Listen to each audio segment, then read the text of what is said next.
안녕하세요 여러분, 라펙터의 나윤석입니다. 제가 오늘 여러분들에게 전해드릴 이야기는 K5 하이브리드 패밀리 세단으로 괜찮은가 입니다. 여러분들 잘 아시다시피 K5가 소나타를 이길 정도로 선풍적인 인기를 얻고 있는 걸 아실 겁니다. 그만큼 K5가 요즘 시대에 잘 맞는다라고 표현할 수 있겠죠. 요즘은 SUV가 대세가 되다 보니까 세단들은 오히려 퍼스널리티도 강해져야 되고 좀 더 강인한 이미지를 갖는 그러한 감성적인 차가 됐습니다. 그런 관점에서 봤을 때 사실은 소나타는 지금 변신을 해야 되는 중이었고 K5는 그동안 갔었던, 그러니까 대중적인 세단이지만 반끝 다른 그런 길로 가고 있던 게 지금 딱 맞아 떨어진 거죠. 그래서 원래 가던 길을 좀 더 또렷하게 만드니까 K5가 대박이 터진 겁니다. 그렇다고 해서 이 패밀리 세단이었던 중형 세단들이 그러한 원래의 입장을 완전히 버릴 수 있겠냐? 그건 아닐 거라고 봅니다. 그래서 반끝 다르다라는 얘기를 하는 거겠죠. 그런데 집사람이 이 차를 필요로 하겠구나라고 하는 구체적인 수요를 가지고 차에 대해서 연구를 하고 조사를 하기 시작을 했습니다. 그래서 오늘 시승기는 사심 듬뿍, 하지만 저하고 공감하실 수 있는 분들이 많으리라고 생각합니다. 저는 개인적으로 K5의 세팅을 되게 좋아합니다. 탄탄하고 그리고 주행하는 맛이 있고 중형 세단에서 이러한 즐거움까지 얻을 수 있다면 참 좋다라고 생각을 했던 거죠. 그런데 제가 아주 좋아하는 후배가 있습니다. 저랑 비슷하게 생겼고 유튜브에 인코랩 TV라고 하는 자동차 시승 사이트를 운영을 하는 김승철 씨입니다. 근데 이 친구가 저한테 이런 얘기를 했어요. 형, 근데 K5가 조금 운전자한테 정보를 많이 전달하는 것 같아요. 뒤집어 얘기하면 이거는 좀 더 달리는 사람들을 위한 차이지 일반적으로 쓰기에는 조금 딱딱하고 좀 예민할 수도 있겠다라는 이야기가 됩니다. 그래서 저는 K5 하이브리드를 그 관점에서 한번 보기로 했습니다. 우리 아내가 이 차를 타고 출퇴근을 하는데 혹시 불편해하진 않을까? 거기에 일단은 포인트를 잡고 제가 궁금해했던 포인트들을 짚어나가기로 했습니다. 그 짚어나가고자 하는 것은 일단 처음 얘기했었던 것처럼 너무 정보가 많은 차가 불편해하지 않을까? 그러니까 승차감이 괜찮을까? 그리고 이 파워트레인에 대한 부분. 사실 재원상으로 봤을 때는 기존 파워트레인과 달라지지 않았기 때문에 그것에서 좀 더 달라진 부분이 있을까? 그리고 조종 성능. 이게 1.6 터보만큼은 아니더라도 꽤 재미있는 조종 성능을 나를 위해서도 좀 남겨줬을까? 그리고 실용성. 보통 하이브리드들은 배터리 때문에 트렁크 공간이 안 좋아지거나 아니면 트렁크 공간의 쓸모가 나빠지는 그런 경우들이 있는데 얘는 안 그럴까? 그리고 연비. 당연히 연비가 괜찮을까? 왜냐하면 지금 저희 집사람이 타고 있는 차는 디젤이에요. 그러니까 당연히 연비 부분에 대해서 페널티가 있는지 확인하고 싶겠죠. 자, 이러한 포인트를 가지고 지금부터 K5 하이브리드를 좀 분해를 해보도록 하겠습니다.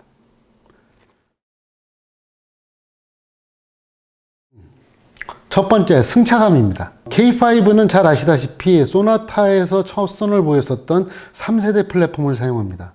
3세대 플랫폼은 기본적으로 무게중심이 낮다라는 것이 가장 큰 소비자 입장에서의 특징입니다. 물론 이게 모듈형 플랫폼이고 친환경 파워트레인에 대한 대비가 되어 있고 여러 가지 안전 장비들이 갖추어져 있다라는 거 중요하지만 소비자들한테 딱 오는 거는 이거 승차감이 달라졌는데 이걸 겁니다.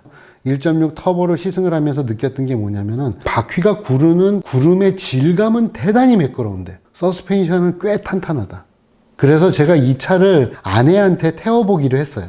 K5 하이브리드를 딱 태워봤더니 집사람 얘기가 그렇습니다. 저희 집사람도 이제 서당계 26년 차거든요. 그래서 그런지 저를 놀라는 이야기를 했어요. 이 차가 부드러운 차는 아니야. 그런데 워낙 달리는 게 매끈해서 그러니까 거슬리지 않아. 원래 우리나라 옛날 고객들 같은 경우에는 출렁출렁하는 차를 승차감이 좋다라고 얘기를 했습니다. 그런데 우리나라에 팔리는 수입차가 대다수가 독일차라는 거 아시죠?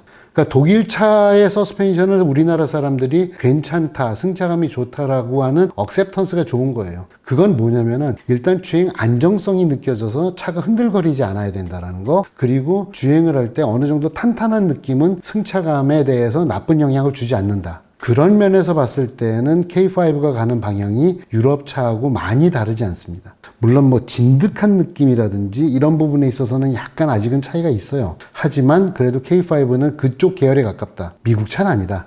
이런 겁니다. 일본 차들도 너무 렉서스 같은 경우, 도요타 같은 경우도 삽삽하고 나긋나긋한데 우리 기준에는 조금 더 부드러워서 연세 드신 분들이 좋아했던 경향이 있었어요. 그런데 지금 도요타 같은 경우도 플랫폼 바뀌면서 차가 이제 좀씩 더 조여지기 시작을 하고 좀 더 주행 감각을 살려나가는 쪽으로 가고 있죠. 그런 면에서 봤을 때는 지금 K5가 가지고 가는 승차감은 그다지 문제가 되지 않는다. 그게 최소한 우리 아내의 의견이었습니다. 하지만 기존 고객들이 생각할 때에 비해서는 조금 딱딱한 건 사실입니다.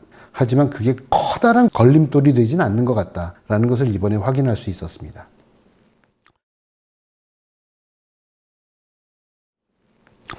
그리고 파워. 제가 이제 동력 성능에 대해서 얘기를 지금 하고자 하는 부분인데, 사실은 뭐 38.5kW짜리 모터, 그리고 엔진, 이전하고 달라진 거 없습니다. 게다가 6단 자동 변속기를 쓴다는 것까지 똑같습니다. 그런데 사실은 제가 제일 걸려하는 부분은 6단 자동 변속기예요. 6단 자동 변속기가 사실은 2.0 엔진에서도 시승을 해보면은 이게 직결감이 떨어지고 변속하는 패턴이 지긋하지 못하다. 뭐냐면 이 가속 페달을 딱 밟았을 때 쭉 하고 밀고 나가는 느낌이 아니라 악셀을 조금만 밟으면 갑자기 쉬프트 다운이 되면서 왕 하고 RPM이 튀어요. 그러니까 평소에 크루징을 할 때는 막 2000rpm도 안 되게 해서 연비 위주로 가다가 조금만 가속을 하려고 밟으면 5000rpm도 쉽게 넘어가요. 그러니까 완전 너를 뛰는 거죠. 이러면은 엔진이 바퀴를 굴리려고 있는 건지 소리를 만들려고 있는 건지, 그 소리도 그렇게 좋은 건 아닌데 그런 부분에서 아쉬움이 있었던 거죠. 그런 부분이 직결감이 나쁘다라고 저는 표현을 한 겁니다. 여기에 비해서 8단 자동 변속기를 사용을 하는 1.6 터보 같은 경우에는 그 직결감이 훨씬 좋아요. 그리고 변속도 훨씬 더 빠르게 되고요. 그러니까 변속기의 질이 좀 달라요. 그런데 하나 기대를 하는 거는 이게 하이브리드이기 때문에 하이브리드 모터는 일단 응답성이 좋고, 그리고 0 RPM부터 바로 최대 토크가 나오잖아요. 그래서 이 모터가 엔진이 못하는 그 응답성이나 이 직결감에 대한 부분을 도와줄 수 있지 않을까 하는 생각을 했던 겁니다. 결과는 대단히 만족스럽습니다. 이게 기존 파워트레인에 비해서 모터를 훨씬 더 적극적으로 활용합니다. 그러니까 눈에 보이는 수치보다 훨씬 모터가 일을 많이 해요.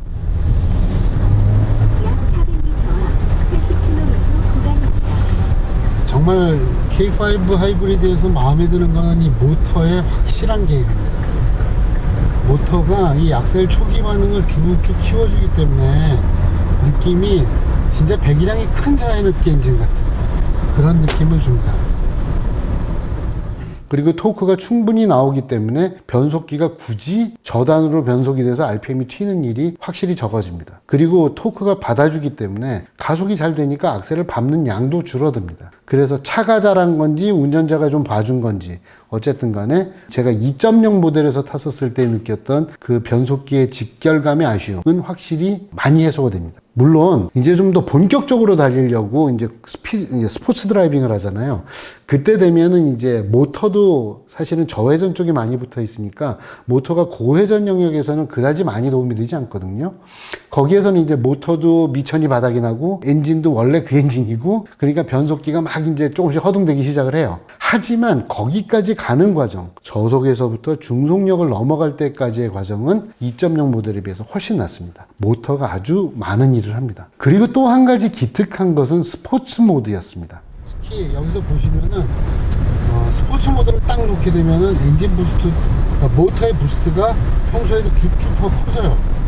그러면서 이 엔진이 거의 항상 켜져서 배터리를 최대한 충전하는 그런 모습을 볼 수 있습니다. 지금 보세요. 이게 스포츠 모드로 가니까 배터리가 쭉쭉 올라갑니다. 그리고 모터 어시스트, 아이고야 진짜 좋다. 스포츠 모드를 잘 달리게 하려는데 사실 이 엔진 가진 힘 뻔하잖아요. 변속기 뻔하잖아요. 그러면 얘가 잘해야 될 거는 역시 모터예요. 그러니까 모터를 필요로 할 때 최대한 활용할 수 있도록 이 엔진이 그냥 가능하면은 배터리를 계속 충전을 해요. 그래서 이제 우리가 막 밟고 가다가도 할 때, 아니면 그냥 크루징을 할 때 있죠.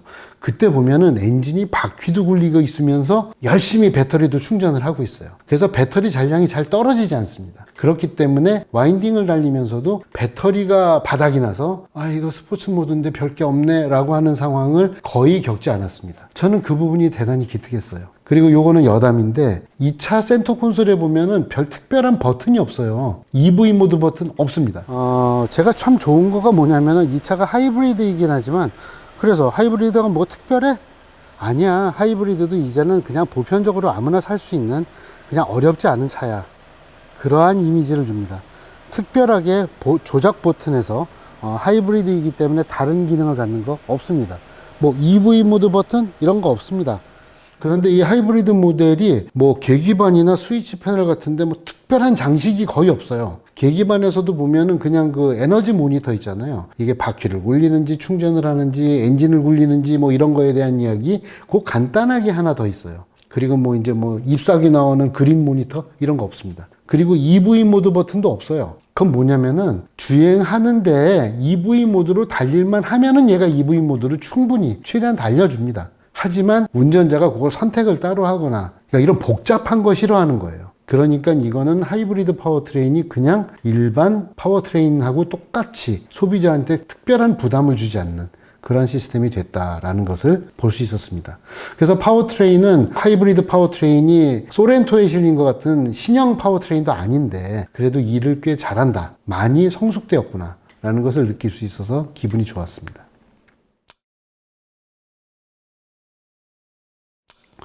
자, 스티어링. 이 스티어링을 제가 관심 있게 보는 이유가 크게 두 가지가 있습니다. 일단 이 차가 사용을 하는 파워 스티어링은 1.6 터보 모델하고는 다르고 2.0 모델하고 같은 컬럼 타입의 MDPS입니다. CMDPS라고 하는. 그러니까 이 렉 타입, 이 아래쪽에 있는 렉 앤 피니언에 모터가 붙은 방식에 비해서는 컬럼에 붙어 있는 방식이 좀 더 오래 사용을 했고 조금 더 저렴한 시스템이긴 해요. 물론 이제 옛날보다는 이제 프로그램이 많이 정교해져서 좋아지긴 했는데 이게 그래도 1.6 터보에 비해서는 차이가 있겠지? 그걸 확인하고 싶었고요. 또 하나는 무게 배분입니다. 이전 세대의 K5 하이브리드는 뭐 현대 기아차 하이브리드는 이 배터리가 트렁크에 스페어 타이어 하우스 안에 있었어요. 그런데 지금 신세대 모델은 배터리가 뒷좌석 아래로 옮겼습니다. 그 차이가 뭐 다 상식적으로 이해하실 수 있을 거예요. 뒷바퀴 뒤쪽, 그러니까 이 휠 베이스 앞뒤바퀴 사이가 아니라 뒤쪽에 있으니까 차가 이렇게 꿀렁꿀렁 거릴 거 아니에요. 그리고 좌우로 코너링을 할 때는 이게 이렇게 많이 흔들릴 거고요. 그래서 뒷꼬리가 막 이렇게 치는 그런 느낌이 되게 지저분하게 남는 게 싫었던 거죠. 그리고 무게 배분이 달라진다는 거는 뒤쪽이 무거워지면 당연히 앞쪽은 가벼워질 거 아니에요. 느낌상. 전체 무게가 뭐 어디 무거워지기 때문에 앞이 실제로 가벼워지진 않아요. 하지만 배분상 가볍게 느껴지는데 그 부분이 앞바퀴 굴림 차에서는 스티어링 감각이 희미해지는 쪽으로 적용할 수가 있어요. 그래서 그 느낌이 어땠냐? 결론은 영향이 없지는 않다. 그런데 생각보다는 괜찮다. 자, 역시 스포츠 모드에서는 와인딩, 이 가속감은 정말 좋은데 이 와인딩에서는 어떨까요?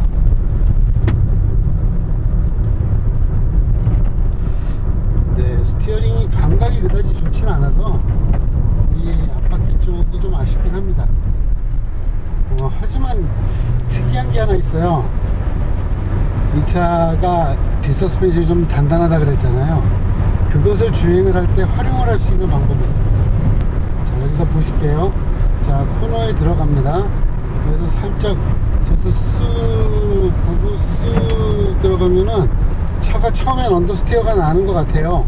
그러다가 사실은 뒤쪽에서부터 살짝 이 조향각을 줄여주는 느낌이 납니다. 뒷바퀴 쪽에 롤 축강성이 강하다는 것을 느낄 수 있고요. 그것 때문에 약간의 오버스티어의 느낌? 뭐 오버스티어까지는 아니고요. 하지만 그런 느낌으로 조금 스포티한 느낌을 느낄 수 있습니다.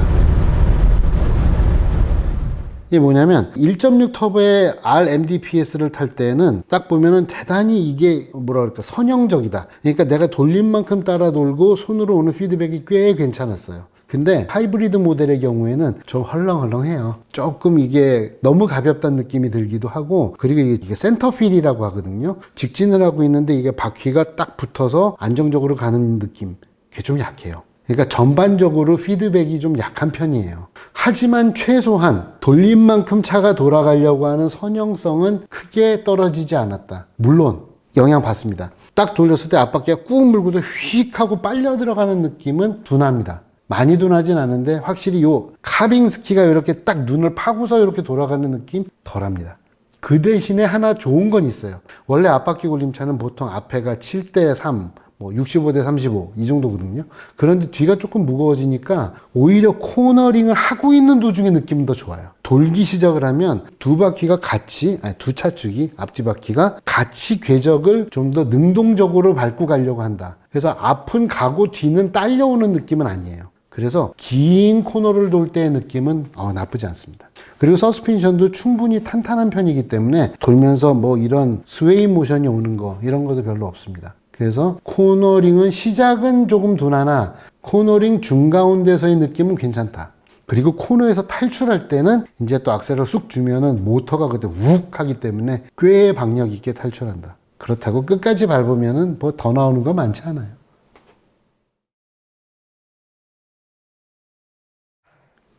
그리고 실용성. 자, 실용성 부분 얘기하려면 트렁크를 봐야 되겠죠. 하이브리드가 몇 년 전까지만 해도 트렁크를 딱 열었을 때 배터리가 이렇게 공간을 차지하고 나온 거, 아니면 격벽 부분을 막고 있는 거, 이런 부분들이 아쉬웠죠. 그리고 아까 말씀드렸지만 이전 세대 현기차 하이브리드는 이 스페어 타이어 하우스 안에 배터리가 있었잖아요. 그래서 트렁크 바닥을 들면은 뭐 담을 데가 없어요. 지저분한 거 다 그냥 밖에 꺼내놔야 돼요. 그리고 트렁크를 열어봤을 때 혹시 하이브리드 배터리 같은 것들이 좀 자리를 차지하진 않을까. 하지만 그런 염려는 없습니다. 그리고 이 차는 강남 시승센터에서 빌려온 차입니다. 그리고 뒤에 보시면은 저렇게 스키스루까지 있습니다. 그래서 하이브리드 모델이기 때문에 뭐 공간이나 트렁크의 활용도에 있어서 차이점은 없겠다라고 보시면 되겠습니다. 그리고 트렁크 아래를 열었을 때에도 이제는 배터리가 트렁크 아래에 있는 게 아니기 때문에 이런 부분에서도 상당히 실용성을 그대로 가지고 있고, 그리고 무게중심의 배치에 있어서도 이 트렁크 쪽에 도넛 형태로 있는 배터리보다는 훨씬 더 이롭습니다. 그런데 이 신형 K5 하이브리드는 배터리가 뒷좌석 아래로 들어가니까 트렁크는 그냥 일반 차하고 똑같아요. 그래서 트렁크 공간도 제대로 생겼고, 커버를 열면은 그 밑에다 물건 넣을 수 있는 자리도 있고, 그리고 또 한 가지는 이 스키스루가 있습니다. 살아 있습니다. 그러니까 스키스루가 살아 있다는 거는 스키도 실을 수 있지만 긴 물건도 실을 수 있다. 트렁크 공간 잘 생겼고 바닥에 물건 넣을 때도 그대로 다 살아 있고, 그래서 실용성에서 하이브리드가 뺏어가는 건 없다.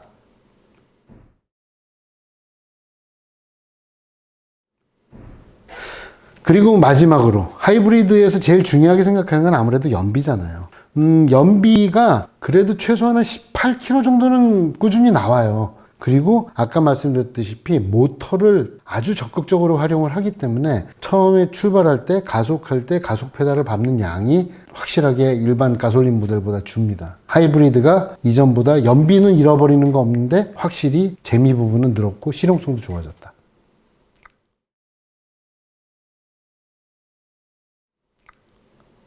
자, 그래서 제 얘기로 돌아올게요. 그래서 아내한테 우리 이거 살까? 했는데 집사람의 대답은 아니, 다른 차 사자. 이유는 두 가지였습니다. 첫 번째, 디자인이 너무 세. 무섭게 생겼어.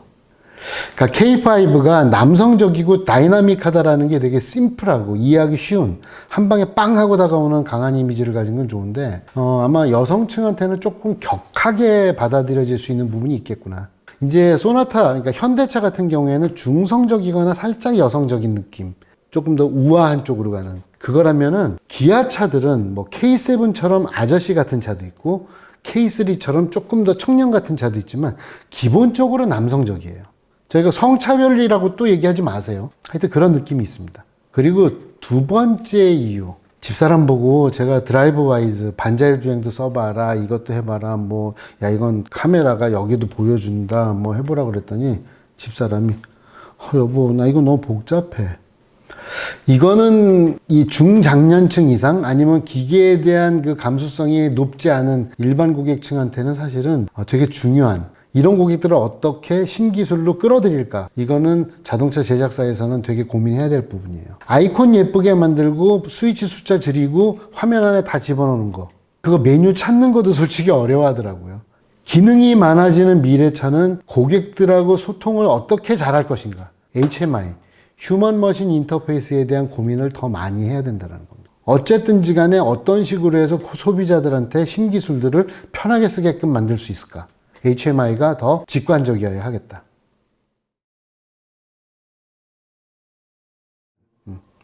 결론적으로 K5 하이브리드는 패밀리카로 사용할 수 있는 기존 중형 세단의 시장에서 크게 벗어나지 않는다. 그리고 하이브리드는 이제 더 이상 환경과 연비만 생각하는 초식남 같은 차는 아니다. 그런데 K5는 하이브리드 모델이 아니더라도 기본적으로 약간 격하다. 디자인이. 그리고 남성적이다. 그래서 여성분들한테 약간 거부감이 있을 수 있겠다. 그리고 또 하나, 새로운 장비가 많은데 좀 부담스러워 할 수는 있겠다.